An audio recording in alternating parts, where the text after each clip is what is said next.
So guys good morning.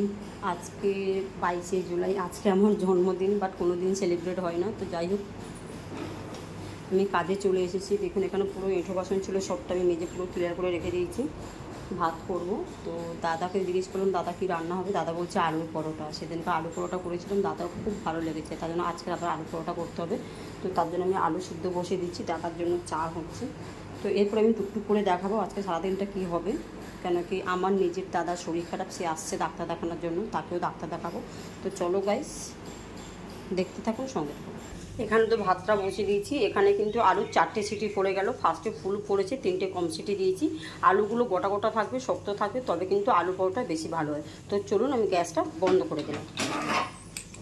তো এবারে আমি শুকনো মশলা বানিয়ে নেবো কাঠখোলায় আলু পরোটার জন্য। তো দেখুন কি গরম হয়ে গেছে। এখানে দেখুন শুকনো মশলা নিয়ে নিয়েছি, গোটা জিরে, একটু গরম মশলা আর দুটো শুকনো লঙ্কা। কি বলছেন?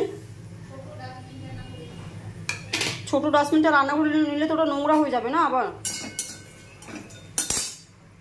দেখুন কাঠখোলাটা ভাজা হয়ে গেছে, আলুটাও সিদ্ধ হয়ে গেছে।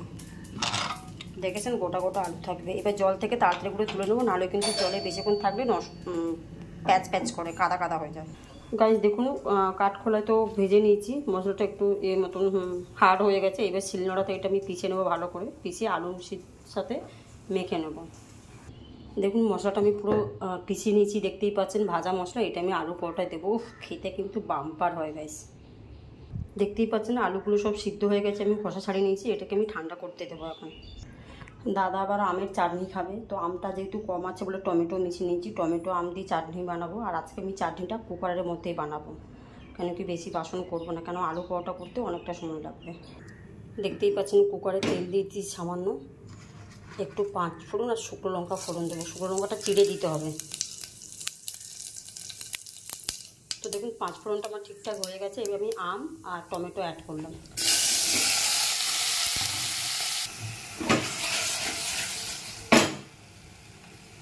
পরিমাণ মতন হলুদ গুঁড়ো,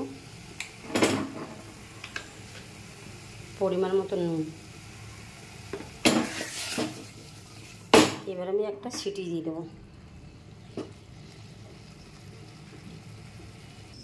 আলুটা আমি ভালো করে ম্যাশ করে নিয়েছি, পরিমাণ মতন নুন দিয়ে দিলাম। কাঁচা পেঁয়াজ একটা কুচি কুচি করে দিয়ে দিলাম। আর যে ভাজা মশলাটা বানিয়েছিলাম সেটা 1 চামচ। এটাকে ভালো করে ম্যাশ করে নেব। আলুগুলো ম্যাশ করে আমি সব গোল গোল করে সাইজ করে নিয়েছি বলের মতো। এবার আমি এই যে আটা মাখা আছে এর মধ্যে এবার আমি বানাবো। একটা সিটি দিয়ে নিয়েছিলাম, দেখুন কত সুন্দর করে, দারুণ দারুণ। দেখুন আমি হাতা দিয়ে আরেকটু ভালো করে ঘেঁটে নিয়েছি। এবার আমি চিনি অ্যাড করলাম।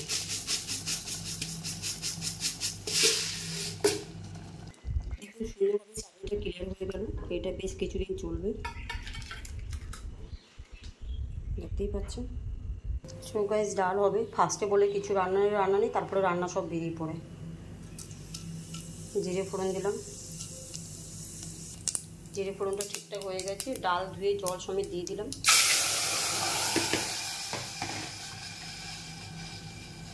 হলুদ আর নুন, আর কোনো কিছু না, লঙ্কাও পর্যন্ত না, ঝাল হয়ে যায়। গাইস আমি একটা আলু পরোটা দেখাতে পারবো, কেন কি এক হাতে করছি তো বুঝতেই পারছেন। দেখুন গোল করে ফার্স্টে বেলে নেবো, তারপরে সামান্য একটু আটাটাকে ছড়িয়ে দেবো, এই যে এইভাবে করে দেবো। তারপরে আলুর পুরটাকে দিয়ে দেবো। আলুর পুরটাকে দিয়ে এইভাবে করে বন্ধ করে বেলে নেবো হালকা হাতে। দেখাচ্ছি আমি, দেখুন হালকা হাতে বেলে নিয়েছি। যতই চাপ দেবে ততই কিন্তু ফেটে যাবে, কেন আলু পরোটা যতই আপনি করুন ততই ফেটে যায়। তো আমি আলুটাকে টাইট করে মেখে নিয়েছি বলে দেখুন তার জন্য ফাটে না। এই যে দেখুন খুব সুন্দর বেলা হয়ে গেছে। এইবার আমি তাওয়াতে দিয়ে দিলাম। এখানে দেখুন ডালটাও হয়ে গেছে, দেখুন ডালটাও কমপ্লিট হয়ে গেছে। জাস্ট ফোড়ন দিয়ে বানিয়েছি, কেন কি লঙ্কা খায় না। এবার দেখুন লাউ বানাবো, লাউটা কেটে রেখেছি। আজকে প্রেসারেই বানাবো, কেন এদিকে পরোটা করছি। আলু পরোটা করতে অনেক সময় লাগে আর ভীষণ বিরক্ত করে একটা রান্না বাড়িতে। দেখুন কম আছে চেপে চেপে এইভাবে ভাজতে হবে, তবে কিন্তু ভেতরটা সিদ্ধ হবে, কাঁচা থাকবে না, তবেই খেতে ভালো লাগবে। আর করে ভাব হবে, দেখতে পেয়েছেন। দেখুন কত কম তেল দিয়ে বানাচ্ছি আমি আলু পরোটা। কুকারে তেল দিয়ে দিয়েছি, জিরে ফোড়ন দিয়ে দিলাম। ফোড়নটা ঠিকঠাক হয়ে গেছে, লাউ অ্যাড করলাম।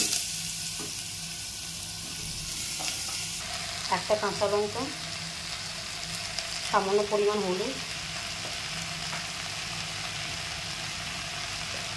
আর পরিমাণ মতো নুন দিয়ে এখন একটা সিটি দিয়ে দেবো। সিটি দেওয়ার পরে ভালো করে চালিয়ে চালিয়ে জলটাকে শুকিয়ে লাউটাকে বানাবো। দেখুন এত সুন্দর করে বেলবে না, আলু পরোটা ফুলতে শুরু করবে। দেখতে পাচ্ছেন কত সুন্দর ফুলেছে। দেখুন এইরকম হচ্ছে আলু পরোটা আমি বানাই। এক হাতে ক্যামেরা করছি, এক হাতে দেখাচ্ছি, বুঝতেই পারছেন গাইস। প্রচণ্ড আমার আলু পরোটা প্রশংসা আছে। দেখতে পাচ্ছেন কেমন ফুলেছে। কাজের বাড়িতে তো কাজ শেষ হয়ে গেছে, কাজ পুরো কমপ্লিট। এবার নিজের বাড়িতে চলে এসেছি। এসে অনেক কিছু কাজ করেছি। তোমার হচ্ছে বিছানা গুছিয়েছি, বিছানা না গুছিয়ে চলে যাই সকালে করে। আর চারিদিক থেকে জল পড়ে, যেমন হয় টালির চাল, বুঝতেই পারছেন।